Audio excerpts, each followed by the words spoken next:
Hi guys, today we have a debate about the topic social media breaks during class, creative boost or time wasting. If you guys would like to see what they look like, let's check this out. Next one, Mama loves you too. She thinks I need her. Hello everyone, welcome to Group 5 Debate. And today we got the topic of the social media break during the class. Is this a creative boost or is it time wasting? So first of all, we gonna begin with the pros one. What do you think about that? Today, our team argued that short social media break during class actually boosts creativity, not hurt it. Studying which focused attention isn't a switch, is a battery. Research on attention restoration theory shows sustained focus naturally drops after 20 to 30 minutes. After that, students aren't absorbing anything new, they're just staring at the board. A short break lets that mental battery recharge.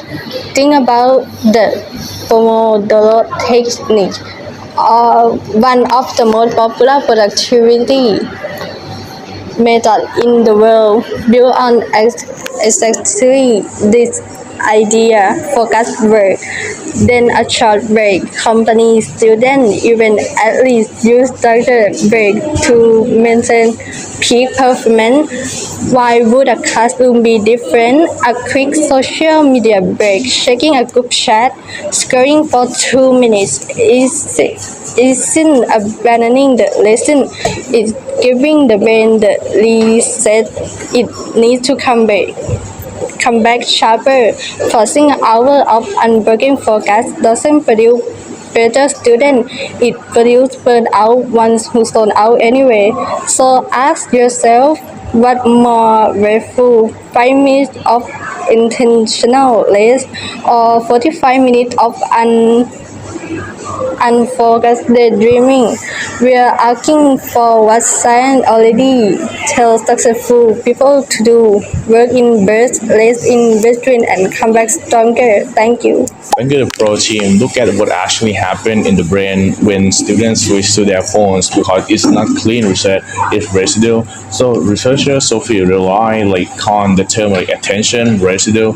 Like when you switch tasks from a lesson to Instagram, part of your attention stays stuck on the previous task and part stays stuck on the new one. So when you switch back, you split, you're not reset. That means a student doesn't come back recharged, they come back pretty sure distracted, mentally replaying what they just saw, while a lesson has already moved on without them. So that is a fresh mention, not a reset. This is especially demanding in subjects that do on themselves, like mathematics. So we're missing a few minutes, create a gap that's very hard to recover from. So pro team is describing idealized break that doesn't match how attention actually works. This break at a second completing tasks on top of the first. Thank you.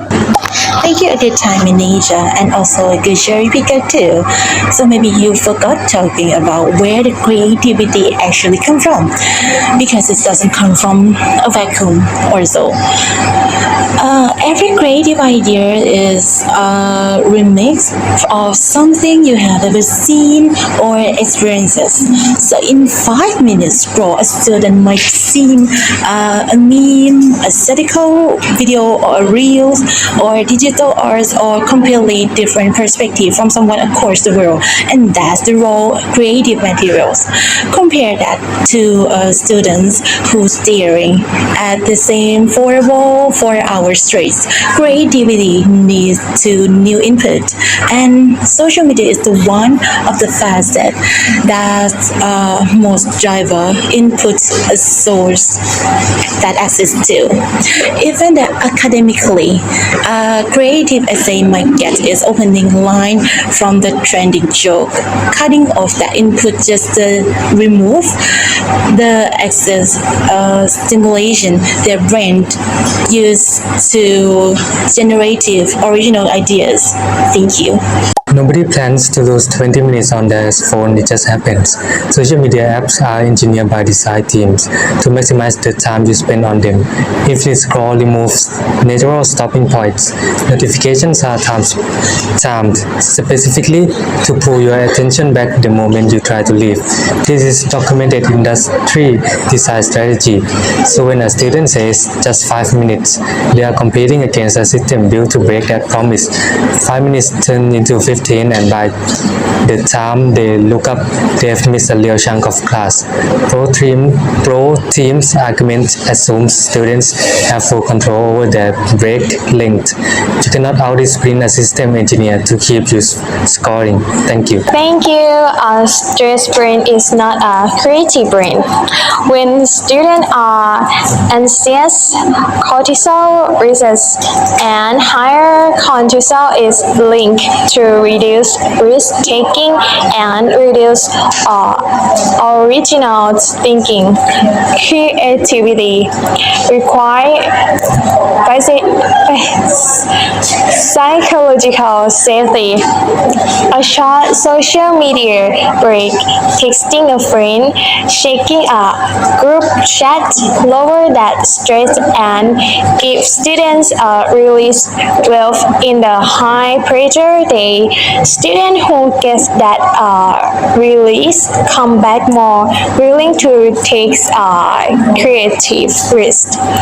Hour of non-stop pressure without release leads to burnout, and burnout students only produce the bare minimum. A 5-minute breather is preventive maintenance for the mind, not indulgence. Thank you. Thank you. Let's move from theory to result. The idea isn't close. Multiple students link classroom phone use even unrelated content to lower test scores and worse retention. Students sitting near someone on their phone perform worse too, since the visual movement is distracting. A student might think a 2-minute scroll had no effect, but the evidence say even brief interruptions cause a measurable dip in retention. If the goal is learning, the evidence say social media breaks hurt it, not help it. Thank you. Thank you. Making content, attending, timing, caption that hook is second is a real creative skill.